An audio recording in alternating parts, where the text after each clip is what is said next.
single dad stood by her when her date vanished, not knowing she was a billionaire CEO falling hard. If you've ever stayed when it would have been easier to walk away, stay with me until the end. The chair across from her was still empty. Emma Vale checked her phone for the third time, pretending the glow didn't sting. The café hummed with early evening life, cutlery clinked, steam sighed from espresso machines, laughter rose and fell, but her table sat in a pocket of quiet. She'd arrived early, as she always did. He had arrived never. She told herself it didn't matter. Dates vanished all the time. Still, something about this one hurt more than usual. Maybe it was the rain tapping the windows like an impatient clock. Maybe it was the fact that she'd allowed herself to hope. "Hey," a gentle voice said. "I think you dropped this." A folded napkin lay between them, rescued from the floor. Emma looked up into the tired, kind eyes of a man about her age, his hair neatly trimmed, a faint coffee stain on his sleeve. He wore a simple button-down and the look of someone who counted minutes carefully. "Thank you," she said, managing a smile. "No problem." He hesitated. "If you're waiting on someone, I can move. I don't want to intrude." She glanced at the empty chair again. Her phone stayed silent. "He's not coming." The man nodded, understanding in a way that felt earned. "I'm Daniel." "Emma." "Mind if I sit?" he asked, gesturing to the abandoned chair. "Only until the rain lets up. My daughter's with the babysitter, and if I get home too early, she'll make me reheat dinner twice." Emma laughed, soft, surprised. "Sure." They talked like people do when neither expects anything. About the café's terrible muffins. About the rain. About how the city felt smaller at night. Daniel mentioned his daughter, Lily, 6 years old, allergic to peanuts and obsessed with the moon.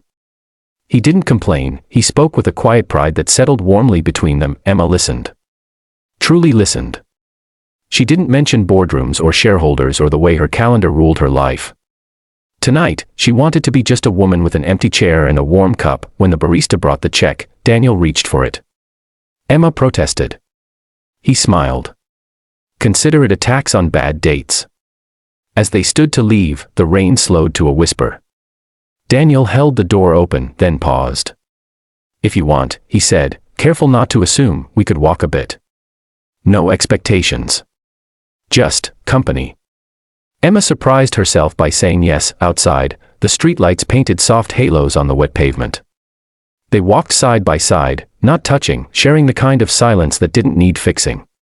When they reached her corner, Emma stopped. "Thank you for staying," she said. Daniel shrugged. "Sometimes that's all anyone needs." She watched him go, a small smile growing where the ache had been. She didn't know it yet, but somewhere between the empty chair and the rain, something real had begun. Next week's unfolded gently. Coffee turned into walks. Walks turned into dinners cooked in Daniel's modest apartment, where Lily insisted Emma test her space pancakes. Emma learned to laugh with her sleeves rolled up. Daniel learned that Emma loved old vinyl and cried at dog movies. Still, Emma kept a secret. By day, she was the CEO of Vale Dynamics, a global tech company with a valuation that made headlines and enemies in equal measure. By night, she was just Emma, learning how to exist without armor. She hadn't planned the deception. It grew quietly, fed by the fear that the truth would shatter what they were building. The challenge came on a Tuesday. Daniel's hours were cut at work. He didn't say it right away. Pride held him back. When he finally did, it was over cold leftovers and a tired sigh. "I'll figure it out," he said. "I always do." Emma felt the weight of her secret press against her ribs. She wanted to fix it, wanted to pull strings, make calls, erase the problem. Instead, she reached for his hand. "You don't have to do it alone." He looked at her then, really looked. "That's the thing," he said softly. "I always have." The next morning, a photo exploded online, Emma stepping out of a black car, cameras flashing, her name blazing across the screen. Billionaire CEO. Industry titan. The woman Daniel loved. He didn't answer her calls. When he finally did, his voice was steady but distant. "I need to understand," he said. "Why didn't you tell me?" They met at the same cafe where they'd first talked. The chair across from her was filled this time, but the space between them felt wider than the room. "I was afraid," Emma said, the truth bare and trembling. Afraid you'd see the money before you saw me. Afraid I'd lose the only place I don't have to perform. Daniel swallowed. Do you know what it's like, he asked, to feel small every day? To worry about groceries and school shoes and being enough. I do, she said. Just in different ways. Silence stretched. Then Lily burst through the door, hair flying, a drawing clutched in her hand. Emma. Look. I made you the moon.